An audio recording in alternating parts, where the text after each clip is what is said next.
आज की इस चर्चा में हम एक बहुत ही डीप टॉपिक कवर करने वाले हैं।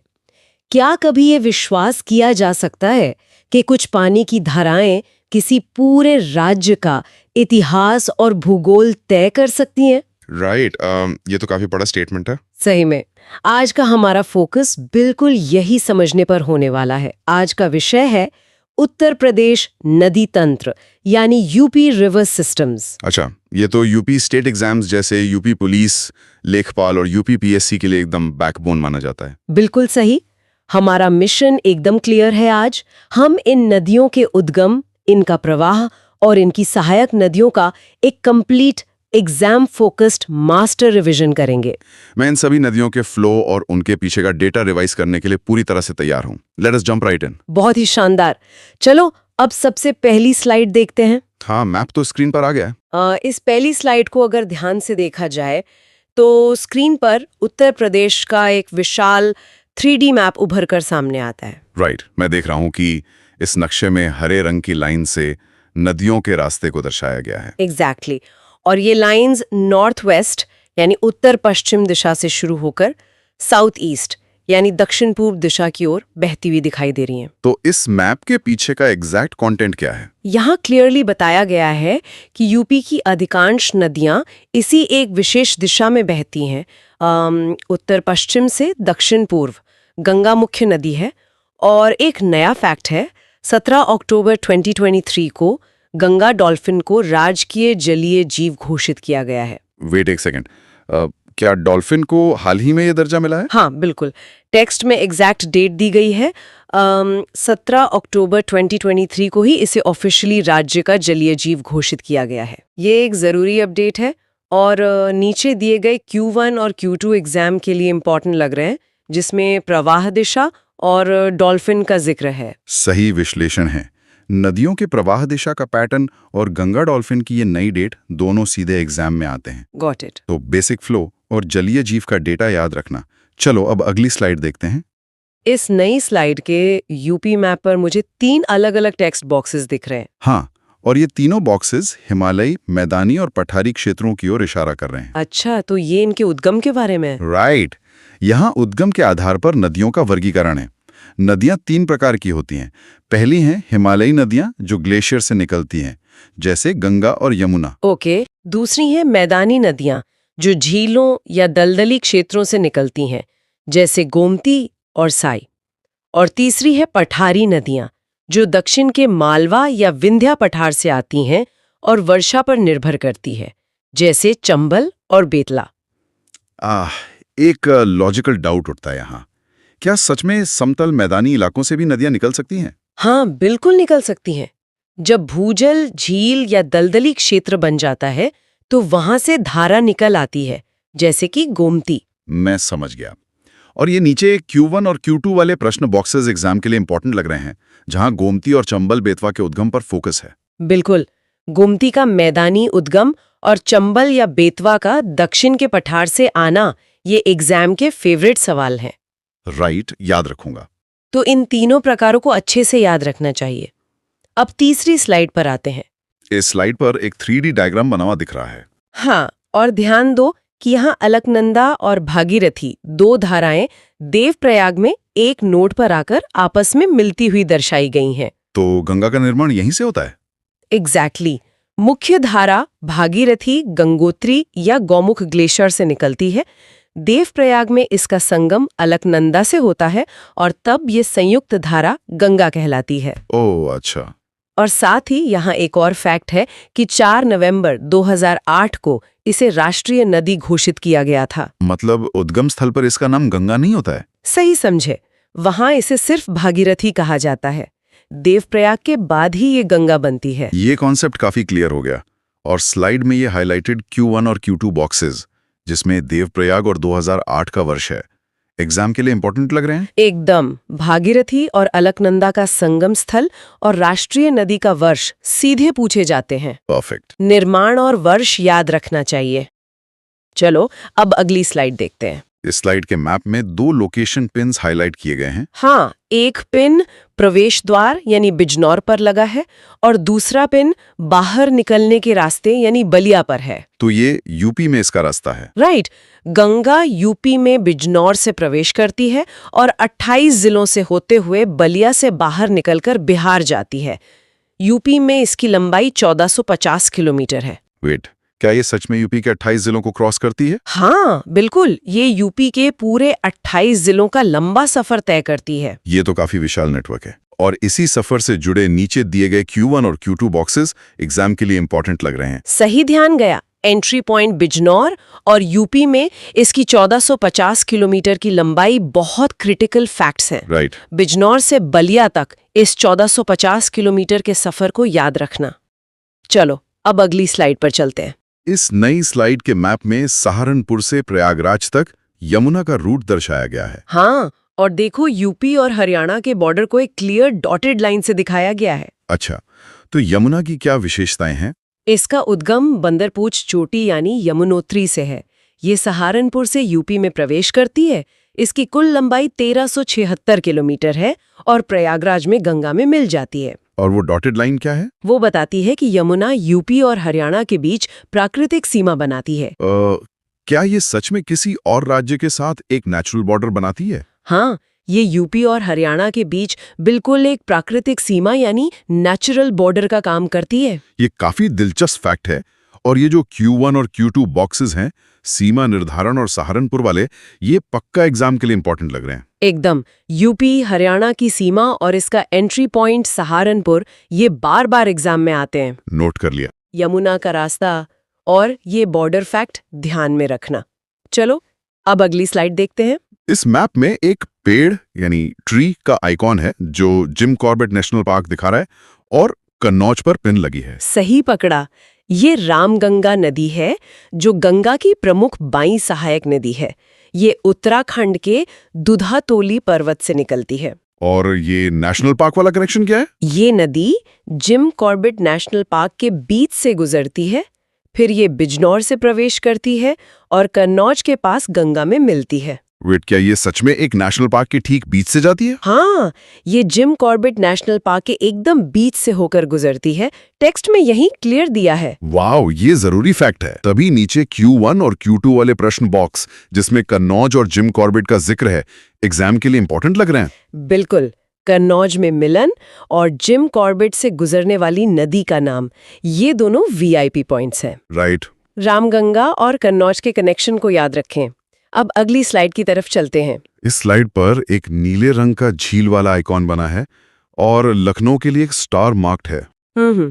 यहाँ गोमती नदी की बात हो रही है। ये मैदानी इलाके यानी पीलीभीत की फुलहर झील से निकलती है। ओके। यह गाजीपुर के कैथी में गंगा में मिलती है। सै इसकी सहायक नदी है। और सबसे जरूरी बात, राजधानी लखनऊ और जौनपुर इसके किनारे बसे हैं। एक मिनट, मतलब यूपी की राजधानी लखनऊ इसी नदी के तट पर है? हाँ, लखनऊ और जौनपुर दोनों ही गोमती नदी के तट पर स्थित हैं। तब तो ये हिस्टोरिकली काफी इंपॉर्टेंट है। और ये Q1 और Q2 बॉक्स जहां लखनऊ और फुलहर झील पूछा गया है, एग्जाम के लिए बहुत इंपॉर्टेंट लग रहे हैं। सही पहचाना। लखनऊ किस नदी के किनारे है और फुलहर झील से कौन सी नदी निकलती है, ये PYQs में आ चुके हैं। समझ गया। मैदानी उद्गम और लखनऊ का कनेक्शन भूलना मत। अब 8वीं स्लाइड पर आते हैं। इस मैप में अयोध्या को एक मंदिर के आइकन के साथ दिखाया गया है। हाँ, ये घाघरा नदी का रास्ता है।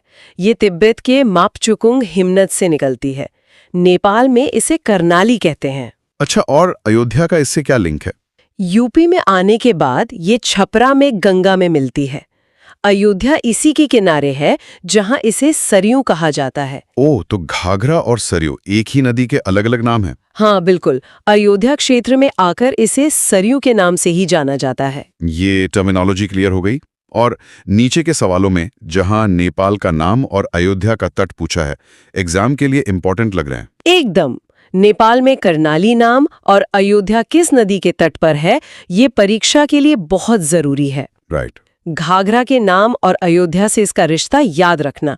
चलो अब अगली स्लाइड देखते हैं। इस नए मैप में सीतापुर और गोरखपुर पर हरे रंग के मार्कर दिख रहे हैं। यहाँ घाघरा के नदी तंत्र यानी शारदा और राप्ती की बात की गई है।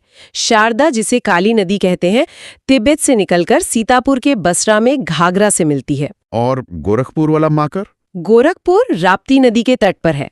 राप्ती को गोरखपुर का शोक कहा जाता है और ये देवरिया में घाघरा में मिलती है।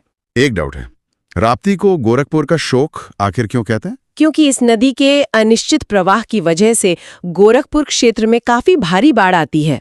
आओ, आप समझा। तभी ये Q1 और Q2 बॉक्स एग्जाम के लिए इंपॉर्टेंट लग रहे हैं, जिसमें गोरखपुर और शारदा का मिलन फोकस में है। बिल्कुल सही। गोरखपुर शहर का राप्ती के किनारे होना और शारदा का सीतापुर में मिलना सीधे पूछे जाते हैं। नोट कर लिया है। शारदा और राप्ती का संगम याद रखिएगा। अब अगली स्लाइड पर आते हैं। इस स्लाइड के मैप में यूपी के सबसे ईस्टर्न बॉर्डर पर एक ग्रीन हाइलाइटेड लाइन बनी है। ये गंडक नदी को दिखा रही है। ये नदी यूपी और बिहार के बीच एक प्राकृतिक सीमा बनाती है। राइट। इसे पर्वतों में नारायणी और मैदानों में शालिग्रामी कहा जाता है। यूपी में ये केवल महाराजगंज और कुशीनगर में बहकर सोनपुर में गंगा में मिल जाती है। एक मिनट, इसके पहाड़ी और मैदानी नाम बिल्कुल अलग अलग है। हाँ, टेक्स्ट बताता है कि पर्वतों में इसका नाम नारायणी है और मैदान में शालिग्रामी है। ये काफी यूनिक पॉइंट है। और नीचे दिए Q1 और Q2, जहां यूपी बिहार सीमा और इन नामों का जिक्र है, एग्जाम के लिए इंपॉर्टेंट लग रहे हैं। सही पकड़ा। यूपी बिहार सीमा बनाने वाली नदी और इसका मैदानी नाम शालिग्रामी बहुत ही महत्वपूर्ण सवाल है। डन। इस बॉर्डर रिवर को और इसके नामों को ध्यान में रखना। चलो अब अगली स्लाइड देखते हैं। इस मैप के साउथ वेस्ट हिस्से में एक बहुत ही घुमावदार कर्वी रास्ता दिख रहा है और इतावा पे पिन मार्क है। ये चंबल नदी है। ये महू की जनापाव पहाड़ी से निकलती है और राजस्थान होते हुए यूपी आती है। और इतावा में मिलती है? हाँ, ये इतावा के पास यमुना में मिलती है। पर सबसे बड़ी बात, ये अपने गहरे बीहड़ों और अवनालिका अपर्दन यानी गली इरोजन के लिए कुख्यात है। ओह, ये अवनालिका अपर्दन या बीहड़ आखिर होता क्या है? जब तेज पानी सतह को काटकर गहरी खाइयां या ट्रेंचेस बना देता है तो उस ऊबड़ खाबड़ इलाके को बीहड़ कहते हैं। यही अवनालिका अपर्दन है। ओह अच्छा, ये भौगोलिक प्रक्रिया है। तभी ये Q1 और Q2 बॉक्स, जिसमें अवनालिका अपर्दन और इतावा जंक्शन को हाईलाइट किया है, एग्जाम के लिए पक्का इंपॉर्टेंट लग रहा है। 100%। अवनालिका अपर्दन के लिए चंबल नदी और इतावा में मिलन, ये परीक्षा का सुपरहिट सवाल है। समझ गया। चंबल और बीहड़ का कॉन्सेप्ट हमेशा क्लियर रखना। अब अगली स्लाइड की तरफ चलते हैं। इस मैप में बेतवा नदी पर छोटे छोटे डैम यानी बांध के आइकन बने हैं। यहाँ यमुना की पथरी सहायक नदियों की बात हो रही है। सिंध नदी MP से निकलकर जलाउन में यमुना से मिलती है। और बेतवा? बेतवा, जिसका प्राचीन नाम वेत्रावती था, हमीरपुर में यमुना में मिलती है। और ध्यान दो, बेतवा पर माता टीला, राजघाट और परीक्षा बांध स्थित हैं, जो झांसी और ललितपुर क्षेत्र में हैं। हाँ, क्या ये तीनों बड़े बांध सिर्फ बेतवा नदी पर ही हैं? हाँ, टेक्स्ट कंफर्म करता है कि माता टीला, राजघाट और परीक्षा, ये तीनों एक ही नदी यानी बेतवा पर स्थित हैं। राइट। ये Q1 और Q2 बॉक्स, जहां बेतवा का मिलन और बांध की मैचिंग पूछी गई है, एग्जाम के लिए बहुत जरूरी लग रहे हैं। बिल्कुल। बेतवा का यमुना में मिलन स्थल हमीरपुर और इन बांधों की लिस्ट मैचिंग वाले सवालों में आती है। याद रखूंगा। इन बांधों को मत भूलिएगा। चलो अब अगली स्लाइड देखते हैं। यहाँ मैप पर नोएडा, बांदा और मीरठ के पास आलमगीरपुर मार्क किए गए हैं। ये केन और हिंडन नदियों की जानकारी दे रहा है। केन यानी कर्णावती कैमूर पहाड़ियों से निकलकर बांदा के भुजाओं में यमुना से मिलती है। और हिंडन? हिंडन शिवालिक से निकलकर नोएडा के पास यमुना में मिलती है। और एक इतिहास का फैक्ट है, सिंधु घाटी सभ्यता का पूर्वी स्थल आलमगीरपुर इसी हिंडन के तट पर है। वैसे तो आलमगीरपुर एक हिस्टोरिकल स्थल है ना? बिल्कुल सही। ये सिंधु घाटी का सबसे ईस्टर्न साइट है जो हिंडन नदी के किनारे बसा है। ये हिस्ट्री और ज्योग्राफी का मिक्स अच्छा है। तभी Q1 और Q2 बॉक्स, जहां केन और आलमगीरपुर पूछा गया है, एग्जाम के लिए इंपॉर्टेंट लग रहे हैं। एकदम ठीक। केन का संगम बांदा में और आलमगीरपुर किस नदी पर है, ये सीधे तौर पर पूछे जाते हैं। परफेक्ट। हिंदू और इस इतिहास के कनेक्शन को याद रखिएगा। अब हमारी सेकेंड लास्ट स्लाइड पर आते हैं। इस मैप में यूपी के दक्षिणी हिस्से में एक विशाल आर्टिफिशियल लेक यानी कृत्रिम झील दिखाई दे रही है। हाँ, ये सोनभद्र जिला है। यहाँ सोन नदी अमरकंटक से निकलकर सोनभद्रा होते हुए पटना में गंगा में मिलती है। और ये लेक किस पर बनी है? रिहंद सोन की सहायक नदी है और उसी पर सोनभद्रा में रिहंद बांध है, जिसके पीछे गोविंद बल्लभ पंत सागर बना है। एक और नदी है टोन्स, जो प्रयागराज में गंगा से मिलती है। क्या ये विशाल गोविंद बल्लभ पंत सागर सच में इसी रिहंद नदी पर बना है? हाँ, ये उत्तर प्रदेश की सबसे बड़ी कृत्रिम झील है, जो रिहंद बांध के ठीक पीछे बनी है। Oh wow! तो ये Q1 और Q2 वाले प्रश्न बॉक्स जिसमें इस झील और सोन नदी का उद्गम है, एग्जाम के लिए बहुत इंपॉर्टेंट लग रहे हैं। सही पहचाना।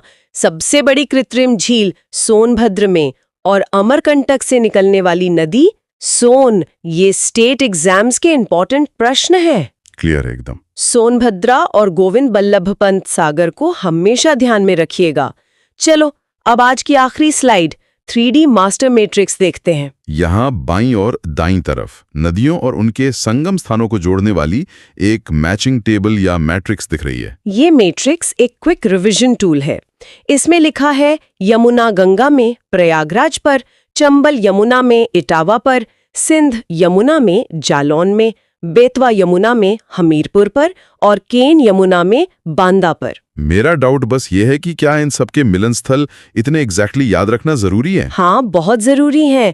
एग्जाम में जो मैच द फॉलोइंग वाले सवाल बनते हैं वो ठीक यहीं से उठाए जाते हैं। बॉक्स में मिसमैचेस को पहचानने की प्रैक्टिस एग्जाम के लिए खास लग रही है। बिल्कुल। गंगा के दाएं तट की सहायक सोन है और मिसमैचेस जैसे अगर केन को जलाउन से जोड़ा हो तो वो गलत है, क्योंकि सही बांदा है। ये पहचानना आना चाहिए। हाँ, ये ट्रिक जरूरी है। इस मैट्रिक्स को ध्यान से पढ़ लेना, ये रिवीजन का बेस्ट टूल है। आज का ये डीप डाइव सच में बहुत सॉलिड रहा। तो आज का हमारा उत्तर प्रदेश नदी तंत्र का ये पूरा सेशन यहीं पूरा होता है। मैं पक्का इन सभी फैक्ट्स और उद्गम स्थलों को बार बार रिवाइज करूंगा। हाँ, क्योंकि स्टेट एग्जाम्स में 1 से 2 सवाल यहाँ से पक्के आते हैं। ये चर्चा एग्जाम डिमांड के हिसाब से एकदम पॉइंट पर थी। ये सुनकर अच्छा लगा। बस इतना याद रखना कि ये नदियाँ सिर्फ पानी का स्रोत नहीं, हमारे राज्य का मैप है। पढ़ाई जारी रखें और इन फैक्ट्स का ठोस रिवीजन करते रहें।